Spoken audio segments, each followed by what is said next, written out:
CM ಆಗ್ಬೇಕಂದಿರೋ ಅಂತ ಇರೋರು ಸಚಿವರುಗಳು ಅವರವರ ಶಾಸಕರ ಮೇಲೇನೆ ಫೋನ್ ಕದ್ದಾಲಿಕೆಯನ್ನ ಮಾಡ್ತಿದ್ದಾರೆ ಅನ್ನೋದು ಗಮನದಲ್ಲಿ ಇದೆ ದಾಖಲೆಯೂ ಕೂಡ ಇದೆ. ಬಿಜೆಪಿ ಆರೋಪ ಮಾಡಿದ್ರು ಸಿಎಂ ಕದ್ದಾಲಿಕೆ ಮಾಡ್ತಾ ಇದ್ದಾರೆ ಅಂತ. ಕುಮಾರಸ್ವಾಮಿ ಅವರು ಹೇಳ್ತಿರೋದು ಎರಡೂ ಕಡೆ ಆಗ್ತಾ ಇದ್ರೆ ಸಿಎಂ ಡಿಸಿಎಂ ಅನ್ನೋ ಆಗ್ತದೆ, ಎರಡೂ ಕಡೆ ಮುಂದೆ ಸಚಿವ ಸಿಎಂ ಆಗ್ತದೆ. ಇದು ನನಗೆ ಮಾಹಿತಿ ಗೊತ್ತಿಲ್ಲ. ಇವರು ಕೇಂದ್ರ ಸರ್ಕಾರದಲ್ಲಿದ್ದಾರೆ, ಇವರು ರಾಜ್ಯ ಸರ್ಕಾರದಲ್ಲಿದ್ದಾರೆ.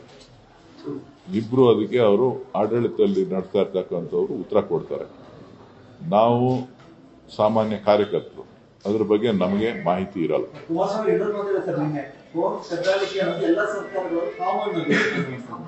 ನೀವು ಅದನ್ನ ಅವ್ರನ್ನೇ ಕೇಳಬೇಕು. ಅವರು ಮುಖ್ಯಮಂತ್ರಿ ಆಗಿದ್ದಂಥವ್ರು.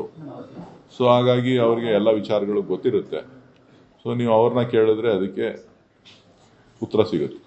ಇನ್ನೊಂದು, ಕೆಪಿಎಸ್ಸಿಯಲ್ಲಿ ಕಳೆದ ಅನೇಕ ವರ್ಷಗಳಿಂದ ಒಂದಲ್ಲ ಒಂದು ಹಗರಣ ನಡೀತಾನೆ ಇದೆ ಅಂತಂದ್ರೆ ಯಾವುದೇ ಗವರ್ಮೆಂಟ್ ನೋಡ್ಕೊಂಡ್ ಬಂದಿದ್ದೀವಿ. ಈಗ ಒಂದೇ ಸೆಂಟರ್ ನಲ್ಲಿ ಇದ್ದಂತ ಸುಮಾರು 15ರಿಂದ 20 ಅಭ್ಯರ್ಥಿಗಳನ್ನ ಆಯ್ಕೆ ಮಾಡಲಾಗಿದೆ. ಈ ವಿಚಾರವಾಗಿ ಹೋರಾಟ ಕೂಡ ಆರಂಭ ಆಗಿದೆ. ಅದನ್ನ ಯಾವ ತರ ನೋಡ್ತಿದ್ದೀರಾ ಸರ್?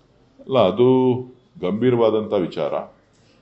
ಒಂದೇ ಕ್ಲಾಸ್ ರೂಮ್ನಲ್ಲಿ ಇರ್ತಕ್ಕಂಥವ್ರು ಎಲ್ಲರೂ ಕೂಡ ಅತಿ ಹೆಚ್ಚು ಅಂಕಗಳನ್ನು ಗಳಿಸಿ ಆಯ್ಕೆ ಆಗಿದ್ದಾರೆ ಅಂತ ಅಂದರೆ ಬಹುಶಃ ಎಲ್ಲರಿಗೂ ಕೂಡ ಒಂದು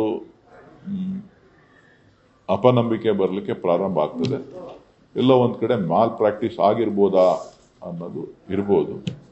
ಈ ಬಗ್ಗೆ ಸೂಕ್ತ ತನಿಖೆ ಮಾಡಿ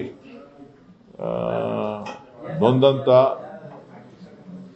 ಯಾರು ಉದ್ಯೋಗಾಕಾಂಕ್ಷಿಗಳಿದ್ದಾರೆ ಅವರಿಗೆ ನ್ಯಾಯ ಒದಗಿಸ್ಕೊಡ್ಬೇಕಾಗಿರ್ತಕ್ಕಂಥದ್ದು ಸರ್ಕಾರದ ಕರ್ತವ್ಯ. ಸೊ ಉದ್ಯೋಗ ಅಂತಕ್ಕಂಥದ್ದು ಇವತ್ತು ಮರೀಚಿಕೆ ಆಗಿದೆ.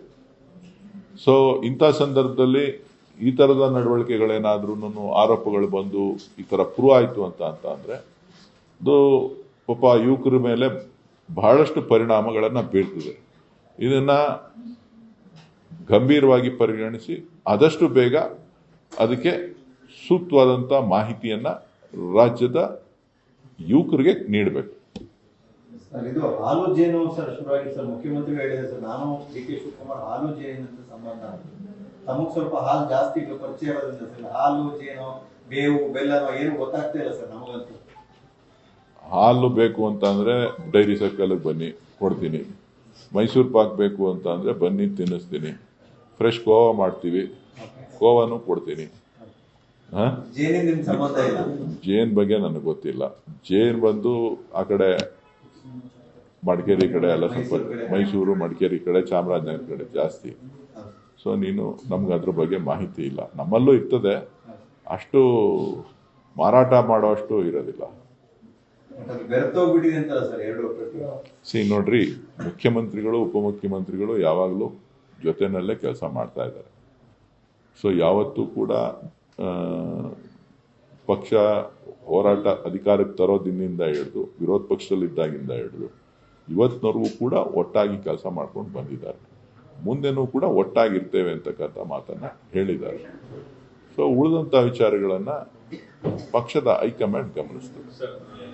ನರೇಟಿವ್ ಯಾವ ತರ ಸೆಟ್ ಆಗಿದೆ ಅಂದ್ರೆ, ಪ್ರತಿ ಬಾರಿ ಅಧಿವೇಶನಕ್ಕೆ ಹೋಗೋಕ್ಕೂ ಮೊದಲು ಸಿಎಂ ಆಗಿರ್ಬೋದು ಡಿಸಿಎಂ ಆಗಿರ್ಬೋದು ನಾವು ಒಗ್ಗಟ್ಟಾಗಿದ್ದೀವಿ ಅಂತ ತೋರಿಸೋ ಪ್ರಯತ್ನ ಅವರು ಮಾಡ್ತಿದ್ರು ಕೂಡ ಪಕ್ಷದಲ್ಲಿರುವಂತಹ ಕಾರ್ಯಕರ್ತರು MLAಗಳು ಬೇರೆ ರೀತಿಯಾದಂತಹ ಸಂದೇಶವನ್ನ ಕೊಡ್ತಿದ್ದಾರೆ. ಈ ಬಾರಿ ಅಧಿವೇಶನಕ್ಕೂ ಮೊದಲು ಹಾಲು ಜೇನು ಬಂದಿದೆ, ಕಳೆದ ಬಾರಿ ಅಧಿವೇಶನಕ್ಕೂ ಮೊದಲು ಬ್ರೇಕ್ಫಾಸ್ಟ್ ಮೀಟಿಂಗ್ ಆಯ್ತು. ಇದು ಹೈಕಮಾಂಡ್ ಸೂಚನೆನಾ ಅಥವಾ ನಥಿಂಗ್ ಇಸ್ ರೈಟ್ ಏನಂತ ತೋರಿಸೋ ಪ್ರಯತ್ನ ಅಂತ ಒಂದು ಪ್ರಶ್ನೆ ಸರ್.